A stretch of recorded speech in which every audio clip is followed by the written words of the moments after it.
Kunar Province, Eastern Afghanistan, the 12th of November 2001, 0119 hours local. 6 men are 300 meters from a walled compound on the southern bank of the Kunar River. They have been watching it for 51 hours.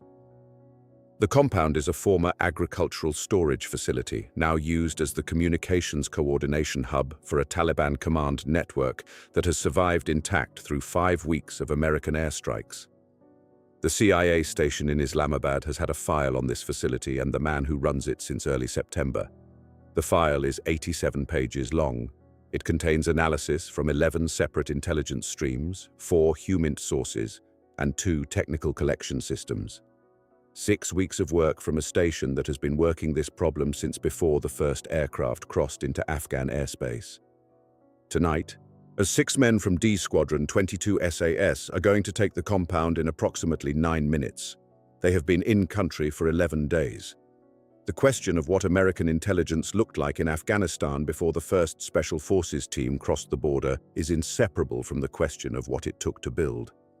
The CIA had begun the process long before the bombs. Gary Berntsen had led the Jawbreaker team into the Panjshir Valley in late September 2001, 3 weeks after the World Trade Center attacks. Berntsen was a senior paramilitary officer with considerable operational experience, and the team he brought with him, a mix of case officers, paramilitary specialists, and a communications officer, had a specific mandate: make contact with the Northern Alliance leadership, assess the intelligence landscape, and begin building the source networks that an eventual military campaign would depend on. The Jawbreaker team carried $3 million in cash, 4 satellite phones, a dozen laptop computers, and enough operational flexibility to make deals with warlords that the US State Department would have preferred not to know about. Berntsen himself was a man of considerable reputation within the intelligence community, with experience across multiple theaters and a track record of operational decisions that had produced results. He was not a desk officer being sent into the field unprepared.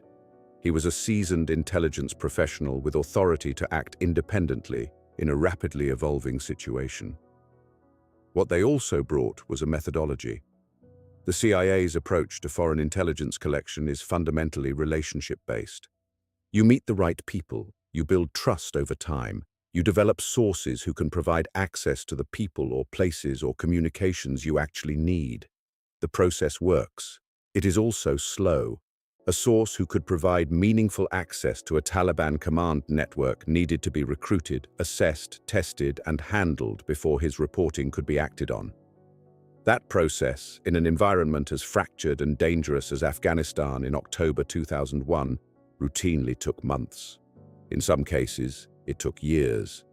The methodology was not designed for speed. It was designed for reliability, for creating assets that could be trusted because they had been tested repeatedly and because the relationship between handler and source had been built on repeated, verified interaction over extended time. The Jawbreaker team had been in the Panjshir for 3 weeks when the first British Special Forces troops crossed into northern Afghanistan.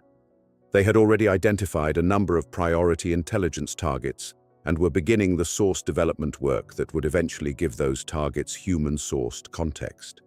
But the work was patient and incremental, and in the first weeks of November 2001, with Kabul about to fall and the Northern Alliance advancing on multiple fronts, the tempo of events was beginning to move faster than the tempo of human collection. This tension, between the operational reality of moving targets and the intelligence requirement for validated information, was becoming increasingly apparent. By November 2001, the strategic picture in Afghanistan had shifted dramatically from the initial American response to the September 11th attacks. The Northern Alliance, a coalition of ethnic Tajik, Uzbek, and Hazara factions opposed to Taliban rule, had been fighting a losing war against the Taliban's Pakistani-backed army for 5 years. The arrival of American air power and Special Forces advisors had shifted the balance almost overnight. Kabul was on the verge of falling. The Taliban army, which had maintained control over roughly 90% of Afghanistan's territory despite international isolation and sanctions, was beginning to collapse under the combination of coalition airstrikes and Northern Alliance ground offensives. But the Taliban was not a centralized, hierarchical organization that would simply cease to exist if Kabul fell. It was a network of regional commanders, ideological cells, and military forces that had been built with the assumption that it would have to survive the loss of territorial control. Qari Rahmatullah Nasir, the target that D Squadron would assault on the morning of the 12th of November, was part of that survival infrastructure. The specific target, a man named Qari Rahmatullah Nasir, had been in the CIA's files since early September 2001. He was not a household name in the counterterrorism world and was not on any published list. What he was, and what made him significant, was the manager of a parallel communications architecture that the Taliban had been quietly assembling since 1999. He was a skilled communications technician with training in both conventional military signal systems and modern encrypted telecommunications. Nasir had designed his network with the specific intent of creating a command infrastructure that could survive the loss of the Taliban's main territorial holdings and still maintain contact with operational elements in the field. The official Taliban command structure used conventional radio networks that were vulnerable to signals collection. Nasir's system was different. A network of physical couriers and encrypted satellite phones operating on rotating SIM cards, backed up by a series of dead drops and physical relay points across the border areas of Kunar and Nuristan. He had designed it to survive aerial bombardment, to survive the loss of the senior leadership it served, and to maintain command coherence for a post-invasion resistance structure even after conventional Taliban control of Afghan territory had collapsed. It was the work of someone who had thought carefully about how to maintain control when conventional control structures ceased to exist. Nasir himself had risen through the Taliban's technical cadres as a man with rare expertise. In a movement built on ideology and military force, technical specialists occupied a particular position. They were essential, but not politically central. They were valued for their skills rather than for their connections to the Taliban's founding leadership. Nasir had worked his way into a position of considerable influence by demonstrating, over years, that he could build systems that actually functioned in the difficult conditions of Afghanistan, systems that worked without reliable electricity, without secure facilities, without the infrastructure that communications systems typically depended on. He had learned to design networks that were compartmentalized, that could shed cells without cascading failure, and that could continue to function even when significant portions had been destroyed or captured. He was the kind of technical specialist that an organization needed if it wanted to survive as a guerrilla force rather than as a conventional military apparatus. The CIA station in Islamabad had been tracking Nasir's network since the spring of 2001, initially through a single human source with limited access and subsequently through a broader collection effort that had consumed 3 officers and 6 weeks of intensive fieldwork. By early November 2001, the station had an 87-page file, 11 intelligence streams, and a reasonable understanding of how the network was structured. The file documented the physical components of the system, the personnel involved, the communication routes, and the locations from which the network typically operated. What they did not have was a confirmed physical location for Nasir himself or for the coordination hub through which he was currently running operations. The distinction mattered. Knowing how a system works is not the same as knowing where to find the man controlling it. The problem was not a lack of intelligence. The problem was the last step. Nasir moved frequently and trusted almost nobody. Pinning him to a specific location at a specific time required a quality of access, a source either inside his inner circle or inside the physical facility where he was operating, that the station's collection effort had not yet produced. The analysts in Islamabad estimated another 4 to 6 weeks of source development before they would have the access they needed. This was not a failure of analysis. It was a straightforward assessment of the time required for the human relationship building that their methodology demanded. This is the number that matters, 4 to 6 weeks. In intelligence terms, that is optimistic. In operational terms, in November 2001, in a country where the front lines were moving daily, it was another way of saying that the target might no longer be reachable by the time the access was there, or that Nasir might have moved the coordination hub to a location the intelligence picture had not yet identified, or that the operational window might close before the source network had finished the work of confirming his location. D Squadron, 22 SAS. They had been in Afghanistan since the 1st of November 2001.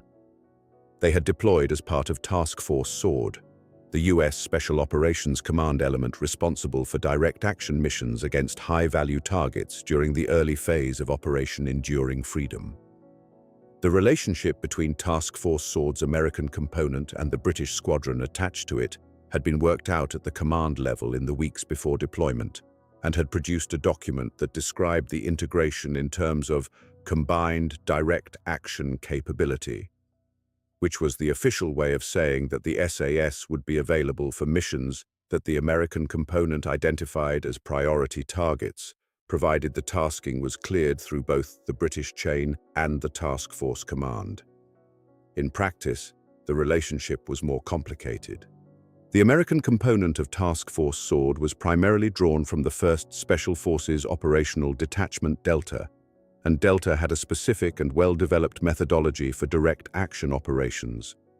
They preferred extensive preparation time, detailed intelligence packages, rehearsal cycles, and a targeting process that moved through multiple review stages before an assault was green-lit. This was not bureaucratic slowness. It was a professional standard developed from hard experience, and it produced reliably excellent results when time permitted it to run its full course. Delta operators had been conducting direct action missions since the early 1980s, and the methodology they followed had been refined through successful operations across 3 continents. The review steps were there for a reason: to catch errors before they produced casualties, to ensure that intelligence could be cross-checked against other sources, to verify that the target was actually where and who the intelligence said it was. Major Alan Forsyth, the D Squadron troop commander, was a career SAS officer with 2 previous deployments to the Middle East and extensive experience in rapid response operations in Northern Ireland during the 1990s. Forsyth was known in the regiment for his ability to make sound operational decisions under severe time pressure and with minimal intelligence. He had developed an intuitive sense for when an intelligence picture was sufficient for action and when waiting for more information would mean missing the moment. And that intuition had been tested repeatedly in the streets of Northern Ireland, where the difference between acting on fragmentary intelligence and waiting for complete information often meant the difference between catching a target and letting it vanish. The SAS methodology was different in emphasis, not in professionalism. The squadron had operated across 4 decades of environments that did not permit extensive preparation cycles, and it had developed a corresponding tolerance for moving on shorter intelligence packages and compressed timelines. Where Delta's targeting process might take 2 weeks from initial intelligence to assault, the SAS approach was built around the assumption that the window would be shorter and the intelligence would be thinner, and that both of those constraints had to be absorbed into the planning rather than held as conditions for action. This was not less professional. It was professional within a different set of constraints. The regiment had learned to take action when certainty was impossible, when time was the enemy, and when the perfect intelligence picture would never arrive. In those conditions, you took the best intelligence available and moved. The tension between these approaches had been present in the joint headquarters since week 1. It had not produced any open conflict, but it had generated a persistent disagreement about how certain targets on the list should be handled. Nasir was one of them. Task Force SWORD's American targeting officer had assessed Nasir as a high-priority target, but had placed him in the pending further intelligence category on the grounds that the current picture did not yet support a direct action package. He was not wrong. The picture was incomplete. What he was doing was applying Delta's standard, which required a higher confidence threshold than the current intelligence could meet. Forsyth had read the same intelligence package and reached a different conclusion. The package was thin on source access but dense on physical indicators. Signals collection had placed Nasir's network activity at the Kunar compound with increasing consistency over the previous 10 days. 2 separate HUMINT reports from different sources with no known connection to each other had placed a senior communications figure at the compound in the past week. The physical site was known, the activity pattern was established, and there was a window, narrow, specific, closing, in which a direct action assault was viable. Forsyth went to the task force commander on the 9th of November. He said D Squadron wanted the compound. He said he needed 4 days to get eyes on it. He said if the intelligence held after 4 days of observation, he was going in. The task force commander approved it on the condition that a CIA liaison officer review the intelligence package before any assault was launched. The CIA officer reviewed it on the 10th of November and said the package was insufficient to meet station standard. Forsyth noted the objection, confirmed that the approval rested with the task force commander and not with the station, and moved his troop onto the insertion timeline. The insertion was made by 2 MH-6 Little Bird helicopters from the 160th Special Operations Aviation Regiment, the Night Stalkers, which put the 6-man troop down on a gravel bank of the Kunar River, 3 kilometers north of the compound at 0203 on the 10th of November. From the gravel bank, the troop moved south on foot, along the river's eastern bank, through a stretch of low willows and scrub that gave adequate concealment from the western bank and the village on the far side. They were in their observation position by 0430, dug into a shallow depression in broken ground on a rise 200 meters north of the compound wall, with clear sight lines to both the main gate and the eastern vehicle access. They watched for 51 hours. What they saw over those 51 hours was a compound in active use. Vehicle movements, 6 in and 3 out on the first day, 2 in and 4 out on the second. Personnel, between 12 and 18 individuals present at any given time, with a smaller core group of 4 or 5 who did not leave. The 4-element satellite dish on the compound's southern wall was in near-continuous operation, its tracking motor audible through the spotting scope as a faint electrical hum when the wind dropped. 2 armed sentries maintained a loose perimeter. The generator ran from dusk to approximately 2300 each night, then again from 0400. On the morning of the 11th of November, a vehicle arrived at the eastern gate carrying 3 passengers. One of them, described in the intelligence package as medium height, bearded, wearing a grey parcol hat, or walking with a slight favoring of the left knee from a reported old injury, matched the physical description of Nasser as closely as any description could be matched at 200 meters through a spotting scope. He went inside and did not come out for the remainder of the observation period. Forsyth transmitted the confirmation report to Task Force Sword at 1640 on the 11th of November. He gave a 30-minute brief on the compound layout, the entry points, the guard pattern, the generator schedule, and the intelligence indicators. He said he was going in at 0115 on the 12th of November, when the generator would have been off for 75 minutes, and the compound would be running on whatever battery backup the communications equipment used. The task force commander approved the mission. The CIA liaison officer was informed, not consulted. The 48 hours of observation before the assault had produced a specific picture of the compound's routine that the assault plan was built around. The generator went off at approximately 2300. Between 2300 and the backup batteries starting, which happened at around 0200 in the mornings, based on 2 nights of observation, the compound ran on internal battery power that kept the communications equipment running, but reduced the lighting to a minimum. This was the window. The assault at 0119 caught the compound in its least lit, least alert hour, when the communications operators were working in near darkness and the sentries had been standing their watch for nearly 6 hours. These details, generator schedule, battery timing, a guard rotation, had come from 48 hours of watching through a spotting scope from 200 meters. They were not in any signals intelligence product. They were not in the CIA station's 87-page file. They were in the patrol's own field notes, accumulated through patience and proximity. They went in through the eastern gate at 0119, using a linear explosive charge on the lock that put the gate open in 1.4 seconds without producing a flash visible from the village across the river. The compound interior was 40 meters by 30. 3 structures, a main residential building along the northern wall, a smaller equipment room along the western wall, and an open storage area with a canvas cover along the south wall, where the satellite dish and its associated electronics were housed. Of 4 SAS men went to the main building. 2 covered the equipment room and the satellite station. The main building had 7 individuals inside, 5 of them asleep.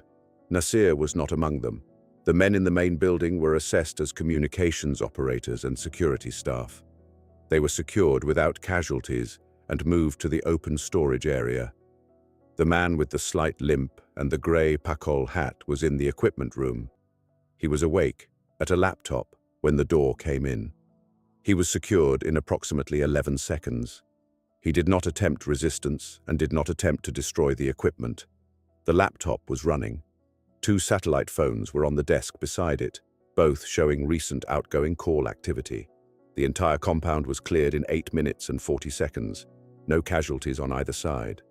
The intelligence value of what was in the equipment room was not apparent until Forsyth's intelligence officer, Corporal James Wraith, began a preliminary download of the laptop on the spot. Even a 15-minute field review of the device told them enough. The laptop contained a contact directory for Nasir's courier network, names, locations, and physical descriptions of 37 relay points across Kunar, Nuristan, and the border areas of Pakistan's tribal regions. It contained a 6-month communications log showing the structure of the command network Nasir had been running.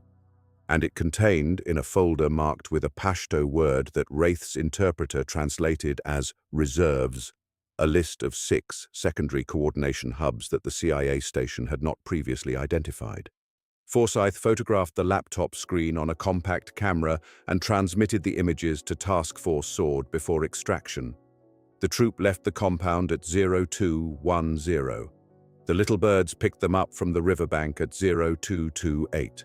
They were back at the forward operating base before dawn. The CIA station's reaction to the operation was, in the formal record, professional and measured. The station chief in Islamabad sent a cable to Langley on the 13th of November, noting that the compound assault had produced intelligence of significant operational value and recommending immediate exploitation of the courier network data.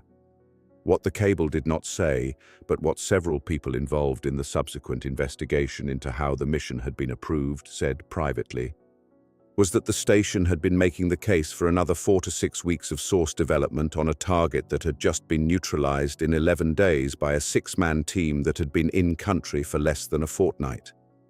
The informal record was less measured. A CIA case officer who had spent 6 weeks developing the collection on Nasir's network told his team on the morning of the 13th of November that the SAS had just done in 48 hours what the station had been building toward for 4 months, and that the station should think carefully about what that meant for how it was approaching the rest of the target list. His team considered this observation. Nobody wrote it down. The intelligence from the laptop, the courier network directory, the communications log, the 6 secondary hubs was processed through the CIA's Islamabad station and the NSA's collection teams over the following 2 weeks. It resulted in the identification and subsequent targeting of 3 of the 6 secondary hubs before the end of November 2001. The courier network data generated 15 HUMINT leads that the station pursued through December and into 2002, producing intelligence that contributed to several subsequent operations. The station's 6 months of preparation had built the context that made the laptop valuable. Forsyth's 11 days had produced the laptop. Neither element worked without the other. This was the correct understanding of what had happened, and it was the understanding that eventually entered the joint SOF intelligence doctrine review that followed the early phase of enduring freedom. It was not the understanding that prevailed in the joint headquarters in November 2001. The doctrine that eventually emerged from the review also had to address a question that neither side wanted to examine directly. What was the CIA's 6 months of work actually worth if the collection it had produced could not identify the target's location? The Islamabad station had spent months building a precise understanding of how Nasir's network functioned, its courier routes, its communication protocols, its geographic spread, its personnel. That understanding was genuinely valuable, and it became operational the moment Wraith's field review of the laptop gave the station something concrete to apply it to. Without the station's 6 months of context, the laptop would have been a list of names and locations with no interpretive framework. With it, the list became a dismantling operation that ran for 4 months and reached 31 of 37 relay points. The station's work made the laptop exploitable. Forsyth's 11 days produced the laptop. The question of which contribution was more important is precisely the kind of question that produces jurisdictional arguments rather than useful answers. The question of how to structure the relationship between both contributions so that neither was waiting on the other is the question that the Doctrine Review spent 2 years trying to answer. In the joint headquarters, what prevailed was a simpler reading. A 6-man SAS patrol had done in 11 days what the CIA had been unable to do in 6 months. And the reason it had taken 6 months on the CIA side was that the CIA had been applying a methodology developed for Cold War collection to a wartime direct action problem. The methodology was not wrong, it was misapplied. The window for Nasir had been open for 10 days before Forsyth moved. If it had remained open for another 4 weeks, the source development might have produced results. But in a combat environment where target windows open and close on days rather than months, waiting for full collection confidence before acting was another way of choosing not to act. This reading was reductive, and the CIA's senior Afghanistan officers said so in writing, in memos that circulated through the interagency review process that ran through the spring of 2002. They were not wrong to push back. They were pushing back against a version of events that was convenient for the special operations community and less complicated than the reality. The reality was that both approaches had contributed something essential to the same outcome, and that the disagreement about which contribution was more important was partly a jurisdictional argument dressed as an operational one. The intelligence agencies and the operational community were competing for resources and for the interpretation of success. That competition was real and not illegitimate, but it had to be resolved into something coherent if future operations were going to benefit from what both communities understood. The doctrine that eventually emerged from the review, codified in the Joint SOF Intelligence Integration Protocols that came into effect in 2003 and shaped the way task force operations were structured in Iraq, was a compromise that neither side fully claimed as a victory. It established a tiered targeting model in which HUMINT-developed targets could be flagged for direct action on a shorter intelligence timeline when the operational window was demonstrably narrow, provided the physical observation component met a defined threshold. In practice, this meant that a 6-man patrol with 50 hours of compound observation could generate an assault package on a target that a case officer's source network had not yet fully developed. The two methods were formally connected, not formally competing. The debate was not ended. It was institutionalized. Forsyth left the Army in 2007 after 16 years in 22 SAS. He had deployed to Afghanistan twice and Iraq 3 times and had accumulated a service record that described, in the careful language of classified performance assessments, a consistent ability to make sound decisions under severe time pressure with inadequate information. The Kunar operation was not mentioned by name in any assessment because it was classified, and because the formal record attributed the intelligence outcome to a joint collection effort rather than to a single troop action. He was awarded a conspicuous gallantry cross for a separate operation in 2004. The Kunar citation was written at a classification level that has not been released. After leaving the Army, Forsyth took consulting positions with private military companies and with the Ministry of Defense in advisory roles on special operations planning. He maintained relationships with senior figures in the intelligence community and occasionally contributed to policy discussions on the integration of special operations and intelligence collection. Corporal James Wraith, the intelligence officer who had reviewed the laptop in the compound and understood in 15 minutes what the station had been working toward for months, left the Army in 2009 and spent the following decade in analytical roles at GCHQ that his service record was not specific about. He had a reputation among former colleagues for being unusually fast at reading intelligence pictures from minimal data, and for being irritated by the suggestion that speed and accuracy were in any way a trade-off. They were not, he would say. They were a function of knowing what to look at. You either knew what to look at or you spent months looking at everything. His contributions to GCHQ's analytical methods were substantial, though necessarily classified, and he eventually moved into a leadership position, overseeing how the service integrated signals intelligence with human source reporting.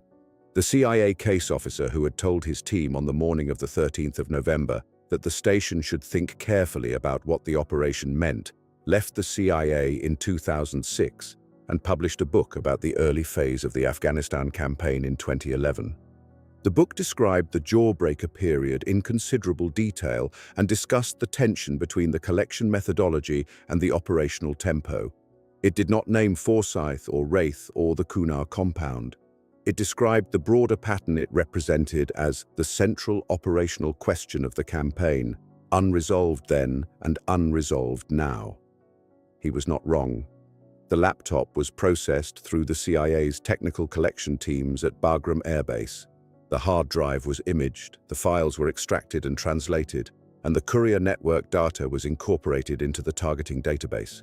The laptop itself was returned to the Islamabad station's evidence storage in January 2002 and was logged as a recovered exploitation item from Operation Enduring Freedom. Its case number appears in the station archive. Its contents shaped a targeting effort that ran for the better part of 2 years. The compound on the Kunar River was struck by a J dam the following morning, the 13th of November, after the intelligence exploitation was complete. The satellite dish on the southern wall was the primary aim point. The strike collapsed the equipment room. The residential structure remained partially standing. A follow-up imagery assessment conducted 2 days later confirmed no personnel present and no further activity at the site. Nasir was processed through the detainee system, transferred to Bagram Air Base, and held for 11 months before being transferred to a third country for ongoing intelligence exploitation. His network, the parallel communications architecture he had spent 3 years building and which 6 months of CIA collection had mapped most of, was dismantled over the following 4 months, one relay point at a time, using the directory that Wraith had found on his desk. By March 2002, 31 of the 37 relay points had been taken offline. The remaining 6 were never found. Whether this was because the directory had been deliberately incomplete, or because those 6 points had moved before anyone reached them, or because the exploitation effort ran out of resources before it got to them, is not recorded in any document that has been publicly released. Forsyth, when asked about it years later in a context where he was able to speak generally without specifying names or dates, said it was probably all 3. He said that was usually how it went. You did the thing, you got most of it. Something was always 6 steps ahead of you and you never quite knew how many steps you'd actually taken. Nasir himself spent 11 months in the detainee system before being transferred. During that period, he was interrogated by multiple teams from the CIA and DIA, and the intelligence he provided, some voluntarily, some through the structured process that the detainee system applied, contributed to the exploitation effort that dismantled 31 of the 37 relay points identified in his directory. He was, in the assessment of the officers who handled him, a technically skilled but operationally isolated figure who had built something impressive and had overestimated how long it would survive contact with a capable adversary. He had expected the Americans to search for him the way they searched for bin Laden, through large intelligence programs and political negotiation and technical collection. He had not expected 6 men with 51 hours of patient watching and a knowledge of his generator's schedule. The Kunar gravel bank where the little birds had put them down in the dark was unremarkable ground. There was nothing to mark it. The river ran past it the same way it ran past everything else. The operation that had ended the debate, or rather that had institutionalized it in a form both sides could live with, had started and finished there in under 3 hours, in the dark, without anyone on the far bank of the river knowing it had happened. The specific lesson that emerged from the Kunar operation was not that one methodology was superior to the other, but that both methodologies had been designed to address problems that existed in fundamentally different operational contexts. The CIA's approach had been designed for the Cold War, when intelligence collection could take months or years because the targets were stationary or at least predictable in their movements. The SAS approach had been designed for environments where targets moved quickly, where the political tolerance for delay was minimal, and where the penalty for waiting was accepting that the target would disappear. In Afghanistan in November 2001, the SAS approach had been better suited to the tactical problem at hand. But there had been scenarios throughout history where the CIA's approach would have been the only one that actually worked. The tension between these approaches would define American military operations for the next 2 decades. In Iraq, where the insurgency's network structure was complex and the ability to understand that structure was essential to defeating it, the slow, methodical approach of human intelligence collection would eventually prove more valuable than rapid targeting cycles. In Afghanistan, where the enemy operated across such vast territory that maintaining contact was the first challenge, and gathering systematic intelligence about that contact was often impossible, until after the fact, the rapid response capability of the SAS-style approach would repeatedly prove essential. The question of how to balance these competing methodologies would occupy military strategists and intelligence analysts long after the specific events of November 2001 had faded from immediate memory. What remained constant was the reality that both sides eventually came to understand and acknowledge. In a conflict where the insurgency was distributed across space and time in ways that no amount of technical intelligence could fully map, you needed both the patient, methodical collection work that the CIA represented and the rapid response capability that the SAS represented. You needed sources who had spent months or years building relationships inside an organization, and you needed teams capable of acting on fragmentary information in hours. The integration of these two capabilities was not something that either side wanted to acknowledge or that either side fully trusted in the beginning. But by the end of the Enduring Freedom Campaign, and certainly by the end of the Iraq campaign, that integration had become doctrine. Nasir himself remained a detained figure for years after his capture. He was transferred between facilities in Afghanistan, Iraq, and at Guantanamo Bay. His interrogations continued sporadically, generating intelligence that varied in quality and reliability, depending on whether he was cooperating with his interrogators or resisting. Some of the information he provided led to the capture of additional Taliban operatives. Some of it led nowhere or proved to be deliberately false information designed to mislead his questioners. He was eventually released in 2005 as part of a Taliban prisoner exchange, only to be captured again in 2010 in a joint Pakistani-American operation. After that second capture, his fate became obscure. What was clear was that the intelligence contained in that laptop he had left on his desk that morning in November 2001 had provided the foundation for years of subsequent targeting and intelligence operations. The network that Nasir had spent years building survived his capture, but it was never again as coherent or as capable as it had been in those early weeks of the war when the Taliban still controlled most of Afghan territory. The broader lesson of the Kunar operation was about the danger of assuming that your intelligence picture was complete just because it was coherent. The CIA's 87-page file on Nasir and his network had been internally consistent, professionally written, and based on multiple sources. It had been incomplete not because anyone had failed in their job, but because the job of understanding an enemy in a conflict zone was inherently incomplete. The only thing that could make it more complete was ground truth, and ground truth could only be obtained by moving into the operational environment and accepting the risks that came with that movement. The SAS patrol had obtained ground truth in 51 hours through observation and proximity. The CIA had been building toward ground truth over 6 months through source development and collection. Both approaches were necessary. The question was always which one would be ready first when the operational window opened. Forsyth and Wraith would maintain a professional relationship with elements of the CIA for years after the Kunar operation.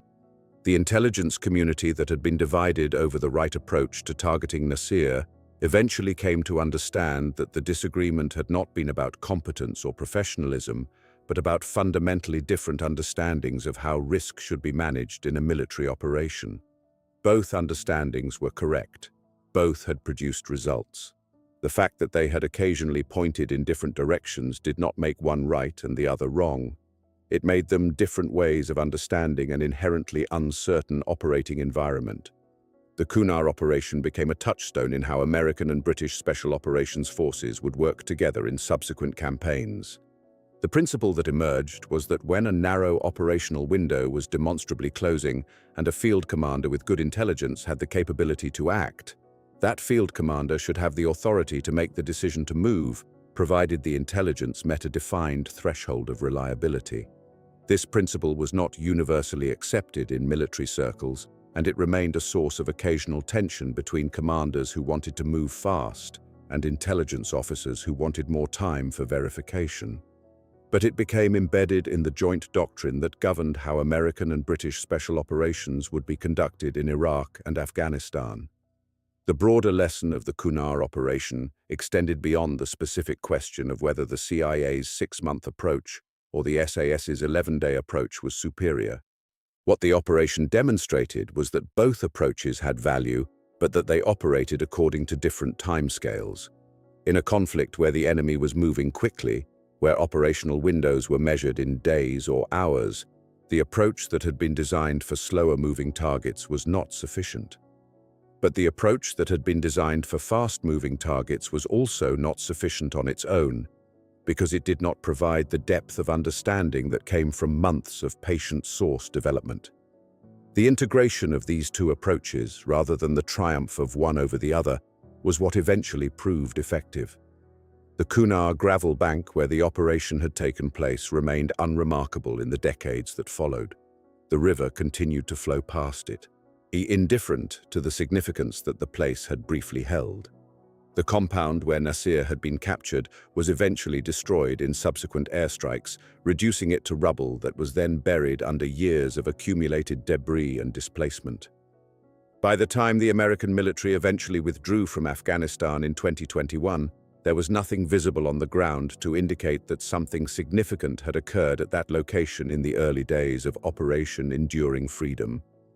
But the intelligence that had been seized in that compound, the understanding that it had provided of the Taliban's communications architecture and survival strategy, had influenced American military operations for the better part of 2 decades.